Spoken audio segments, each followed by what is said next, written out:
বন্ধুরা, 2021 সালের করোনা পিরিয়ডের সময় ডক্টর সন্দীপ ঘোষকে লুকিয়ে চুরিয়ে আরজি করের প্রিন্সিপাল করে পাঠানো হয়েছিল। কোভিড পিরিয়ডে কেউ জানতো না, সবাই ছিল যে যার বাড়িতে। ঢুকে থেকে শুরু হয়েছিল দুর্নীতি চক্র। এই দুর্নীতি চক্র 3 মাসের মধ্যে ইন্টার্নশিপ করতে গিয়ে আমাদের ছেলেমেয়েরা, তাদের বন্ধুরা বুঝতে পেরেছিল। তাই জন্য তারা 2021 সালের অক্টোবর মাসে প্রথম প্রতিবাদ করেছিল, আরজি করের কান্না এই প্রিন্সি আর না, আরজি করের কান্না এই প্রিন্সি আর না। এই দুয়ো তুলেছিল কাগজে, কলমে, পেপারে, টিভিতে, ইউটিউবে, সর্বত্র দেখিয়েছিল। বড় বড় বৈঠক হয়েছিল, ডক্টর নির্মল মাঝি, ডক্টর শান্তনু সেন, ডক্টর সুদীপ্ত রায়, সবাইকে নিয়ে বসে মিটিং হয়েছিল। তখন তাদের আশ্বস্ত করা হয়েছিল, না না, এই প্রিন্সিপালকে আমরা সরিয়ে দেব। কিছুদিনের জন্য গা ঢাকা দিয়েছিল স্বাস্থ্য ভবনে। তারপর যেই আন্দোলন ধামাচাপা পড়লো, বাধ্য হলো ধামাচাপা দিতে ওপর মহল থেকে চাপ দিয়ে, তখন আমার মেয়ে এবং কয়েকজনকে এই প্রিন্সিপাল যা অকথ্য অত্যাচার করেছে তার কিছু অংশ আমি 14 তারিখ সোদপুরে বলেছিলাম। প্রিন্সিপাল তাদের এক্সট্রা ডিউটি দিয়েছিল, ইন্টার্নশিপ কমপ্লিশন আটকে দিয়েছিল এবং 17 দিন ধরে টানা স্বাস্থ্য ভবন দৌড়তে হয়েছিল শুধু ইন্টার্নশিপ কমপ্লিট হয়েছে এইটা বলবার জন্য। এবং বলা হয়েছিল ইন্টার্নশিপ শেষ হলে সেই দিনই আরজিকর থেকে তল্পা নিয়ে হস্টেল ছাড়তে হবে, এক মুহূর্তের জন্য যেন হস্টেলে তাকে দেখতে না পাই। একমাত্র মেয়ে আমার, বাকি ছিল 7টি ছেলে। বারবার করে কান্নাকাটি করতে করতে একটাই প্রার্থনা করেছিল, স্যার আমাকে শুধু কনভোকেশনটা দিন, আমাকে অতপাট করিয়ে বলুন আমি ডাক্তার হয়েছি। এই কান্নাটাকে বোঝবার জন্য আমরা দৌড়ে দৌড়ে গেছি বিভিন্ন প্রান্তে। হারামজাদা প্রিন্সিপাল সন্দীপ ঘোষ, শুয়োরের জাত, সেদিন দেয়নি, উল্টে ঘরের মধ্যে ডেকে অকথ্য ভাষায় গালাগালি করে বলেছিল মাথার চুলটা দেখিয়ে, এটাও আমার ছিঁড়তে পারলি না তোরা। সেই হচ্ছে প্রিন্সিপাল সন্দীপ ঘোষ। সময়ের অতলে আমার মেয়ে বেরিয়ে এসেছে, তার বন্ধুরাও বেরিয়ে এসেছে। হাউস স্টাফশিপে নাম থাকা সত্ত্বেও তাকে করতে দেয়নি। বলতে পারিনি বোধহয় যে 2-3 লাখ টাকা দিলে করতে দেবো। বুঝতে পেরেছিল নিম্নবিত্ত পরিবার তো, হয়তো টাকা দিতে পারবে না, জোর করলে এখান থেকে পালাবে। অনেক চেষ্টা করে মাথা খুঁড়ে তারপর বারাসাত মেডিকেল কলেজে হাউস স্টাফশিপ করেছি, তারপর এখন বর্ধমান। তো এই সন্দীপ ঘোষের কীর্তি আমাদের জানার কোনো বাকি নেই। প্রথম থেকে আবারও বলছি, ওয়েস্ট বেঙ্গলে যে সিন্ডিকেট স্বাস্থ্য চলছে তা অনেক আগে আমার মেয়েরা তুলে ধরেছিল, কিন্তু তখন কোনো পারিপার্শ্বিক সহায়তা পাইনি। তাই কেরিয়ার শেষ হয়ে যাবে এই ভয়ে আমরা মুখ বুজে থেকেছি।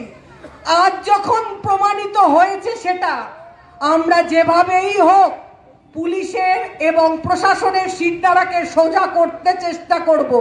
না পারলে হিড় হিড় করে টেনে সবাই মিলে নামাবো। এই রাস্তায় যেখান থেকে এসেছিল সেখানে আবার ফিরে যেতে হবে। এক মায়ের কান্না আজ কোটি কোটি মায়ের কান্না হয়ে ঝরে পড়ছে। মনে রাখবেন, তিলোত্তমার চোখ দিয়ে জল বেরোয়নি, রক্ত বেরিয়েছিল, রক্ত। সেই রক্তের প্রতিদান কিভাবে দিতে হয় আমরা মায়েরা, আমরা মেয়েরা যেন কেউ না ভুলি। আগামী 8ই সেপ্টেম্বর সারা বিশ্ব জুড়ে প্রতিবাদ হবে, দেশ বিদেশে, সারা পৃথিবীর কাছে বাঙালির লজ্জা এই ঘৃণ্য সরকার, এই ঘৃণ্য সমাজ। যত তাড়াতাড়ি পারেন টেনে নামিয়ে আনুন, টেনে টেনে টেনে। শেষে বলবো, we want justice, we want justice, we want justice.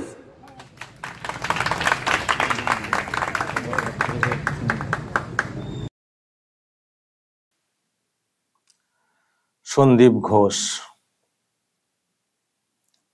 দর্শক এটা দেখেছেন তো, সঙ্গীতা সন্দীপ ভিলা ক্যানিং এ একটা বিরাট জায়গা জুড়ে বাংলো এবং আরো সব সম্পত্তির হদিশ পাওয়া যাচ্ছে। ফ্ল্যাট নাকি সব পাওয়া গেছে, বাংলো বিরাট জায়গা জুড়ে। মিডিয়াতে এইসব নিয়ে অনেক প্রচার হয়েছে, আপনারা হয়তো দেখে থাকবেন। আর.জি. কর মেডিকেল কলেজের প্রাক্তন প্রিন্সিপাল, যাকে এখন সিবিআই গ্রেপ্তার করেছে দুর্নীতির মামলাতে, তার সম্পর্কে ওই মহিলা বলছিলেন তার মেয়েকে কতটা ভোগানো হয়েছে, কতটা ভোগান্তির শিকার হয়েছেন তার মেয়ে, সেটা উনি বলছিলেন। আচ্ছা, এটা হচ্ছে ওই এলাকার ভিডিও যেখানে ওই ভিলা সন্দীপ ভিলা অনেকটা জায়গা জুড়ে। কিন্তু প্রশ্ন হচ্ছে যে কি করে করেছেন এইসব, কত বেতন প্রিন্সিপালের চাকরিতে, কত বেতন যে সংসার চালিয়ে এত বড় জায়গা জুড়ে ভিলা, তারপরে আরো সব ফ্ল্যাট, কত কি শুনছি, কত বেতন, কি করে সম্ভব হয়েছে? তাহলে যে অভিযোগটা উঠেছে দুর্নীতির, সেটা সত্যি। তবে এই মহিলাও পরিষ্কার বলছেন দুর্নীতির যে ব্যাপারটা, এটা অনেক আগে থেকেই আমার মেয়েরা ধরতে পেরেছিল বলেই তারা প্রতিবাদ করেছিল, আর সেই জন্য তাদেরকে ভোগান্তির শিকার হতে হয়েছে। কোভিড পিরিয়ডে ওনাকে দায়িত্ব দেওয়া হয়েছিল, তখনই পরিষ্কার হয়ে গেছিল যে কতটা দুর্নীতিগ্রস্ত এই ব্যক্তি। গর্জে উঠেছিলেন তখনকার মেডিকেল স্টুডেন্টরা, ইন্টার্নরা। সেই চাপে পড়ে তাকে কিছুদিন সরানো হয়েছিল, কিন্তু আবার এবং ফিরে এসে একেবারে বিরাট চুলটা দেখিয়ে বলেছিল একটাও তো কিছু করতে পারলি না, ছিঁড়তে পারলি না বা বাঁকাতে পারলি না, বা কিছু একটা ইঙ্গিত করা হয়েছিল। ভাবুন, ভঙ্গিটা ভাবুন, ভাষাটা ভাবুন, দৃষ্টিভঙ্গিটা ভাবুন, বাচন ভঙ্গিটা ভাবুন প্রিন্সিপাল মেডিকেল কলেজের। এবং তারপর কি ধরনের শিকার হতে হয়েছে মা হিসেবে উনি বলছিলেন। ইন্টার্নশিপ, তারপরে বাকি যে প্রসেস, ডাক্তারের ব্যাপারটা, সেটা হাউস স্টাফ যে ব্যাপারটা, সেই ক্ষেত্রে কিরকম ভোগান্তি। এখন হয়তো তারা বেরিয়ে অন্য মেডিকেল কলেজে রয়েছেন, কিন্তু বিরাট একটা নির্যাতনের শিকার হতে হয়েছে। এতটাই শিকার হতে হয়েছে ওনার মেয়েকে যে মা হিসেবে উনি নিজেকে নিয়ন্ত্রণে রাখতে পারছেন না, মানে যা ইচ্ছে বলছেন, এখন বলতে পারছেন, সেই সুযোগটাও এসছে কথা বলার, সেই জন্য বলছেন।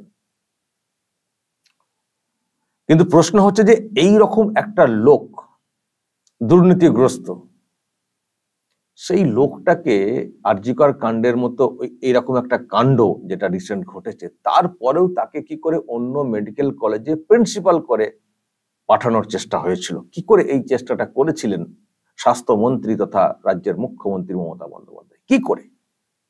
কিসের এত যোগ, কিসের এত ভালোবাসা, এত যত্ন কিসের, এত বাঁচানোর চেষ্টাটা কিসের মুখ্যমন্ত্রীর? এই প্রশ্ন উঠবে না যে লোকটা দীর্ঘদিন ধরে আর.জি. কর মেডিকেল কলেজে এইরকম সব অনিয়ম করে চলেছেন, ওখানে মুভমেন্ট হয়েছে, প্রতিবাদ হয়েছে, গর্জন হয়েছে, আবার তাকে ফিরিয়ে আনা হয়েছে। আবার এইরকম একটা কাণ্ডের পরে যেখানে ছি অনেকে বলছেন, ধিক্কার জানাচ্ছেন, কলেজের প্রিন্সিপাল ভূমিকা নিয়ে প্রশ্ন তুলছেন, সেই প্রিন্সিপাল আবার বলছিলেন উনি পদত্যাগ করতে চাইছেন, আমরা বলেছি না করতে হবে না, অন্য মেডিকেল কলেজে কাজের ব্যবস্থা করে দিচ্ছি। এত তাগিদটা কিসের ছিল মুখ্যমন্ত্রীর? প্রশ্ন উঠবে না যে কিসের যোগ, কিসের এত প্রীতি, কিসের এত ভালোবাসা, কিসের এত গার্ড, কোন চক্রের সঙ্গে জড়িত, এবং সেই চক্রের সঙ্গে মুখ্যমন্ত্রীর কি সম্পর্ক? প্রশ্ন উঠবে না? প্রশ্ন করলেই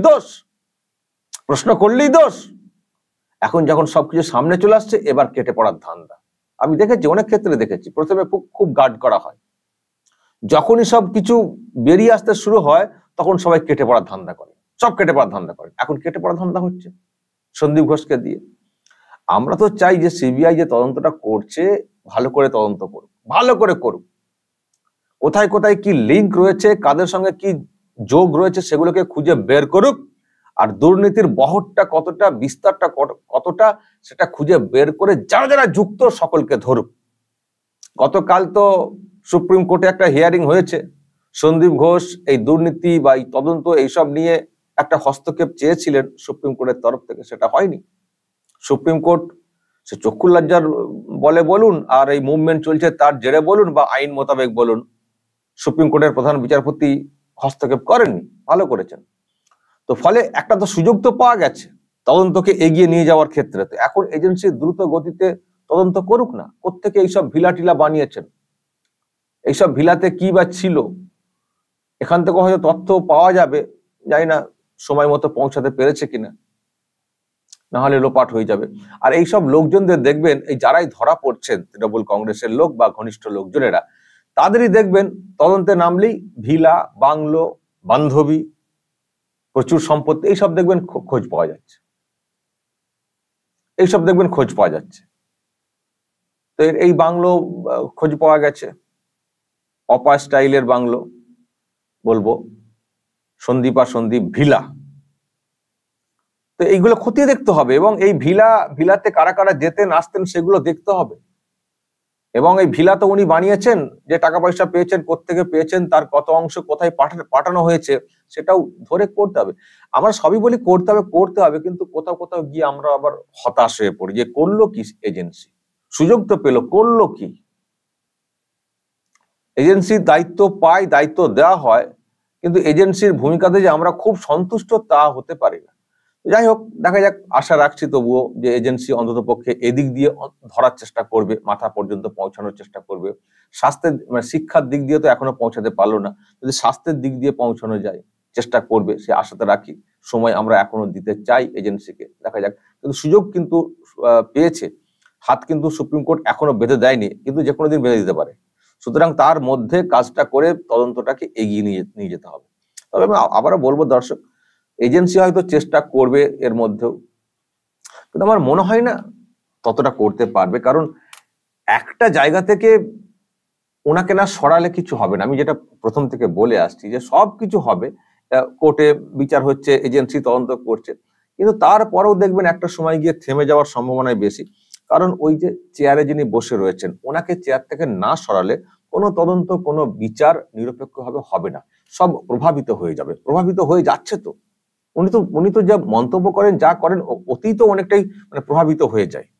ফলে এখন এইসব দাবি টাবি তো আছে, আমরা বলছি যে একটা দফা দাবি করা হোক, দফা 1 দাবি 1 মমতার পদত্যাগ। ওনাকে ওই চেয়ার থেকে না সরালে আমার মনে হয় না, আমরা আশা রাখছি যে ঠিক আছে, দেখা যাক, কিন্তু মনে হয় না আমাদের আশা পূরণ হবে, মানে এটারও মাথা পর্যন্ত পৌঁছাতে পারবে এজেন্সি, মনে হয় না। ফলে ওই দাবিটাকে জোরালো করতে হবে, যেমন ওই ওয়ান জাস্টিস বলছি, তাদের বলছি, সব ঠিক আছে, কিন্তু ওই দাবিটাও চারিদিকে খুব জোরভাবে ছড়াতে হবে। দফা 1 দাবি 1 মমতার পদত্যাগ। ওনাকে চেয়ার থেকে না সরালে মনে হয় না কোনো কিছু ঠিকঠাক ভাবে হবে বলে, না তদন্ত না বিচার।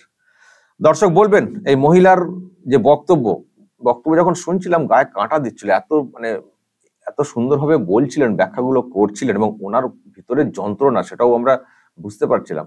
মানে যন্ত্রণা না থাকলে এটা নাটক করে বলা যায় না, সাজিয়ে গুছিয়ে বলা যায় না। ভীষণ মানে ভিতরে একটা ভীষণ যন্ত্রণা ছিল, কাজ করছিল, বলা হয়তো সেরকম সুযোগ পাচ্ছিলেন না বা সাহস পাচ্ছিলেন না। এখন সেই প্ল্যাটফর্ম তৈরি হয়েছে, বলার সুযোগ এসছে বলে এতটা মন খুলে বা সব যন্ত্রণাকে উগড়ে দিচ্ছেন। কিন্তু ভাবুন দর্শক, যে এই সন্দীপ ঘোষ কতজনকে ভুগিয়েছেন, মেডিকেল স্টুডেন্ট যারা, তাদেরকেও কত ভাবে ভুগিয়েছেন, শুধুমাত্র নিজের দুর্নীতির ব্যাপারটাকে চালু রাখার জন্য। যারাই গর্জে উঠেছেন তাদেরকেই ভুগিয়েছেন। এই যদি কলেজের প্রিন্সিপাল হন, তাহলে সেখানে কি শিক্ষা হবে?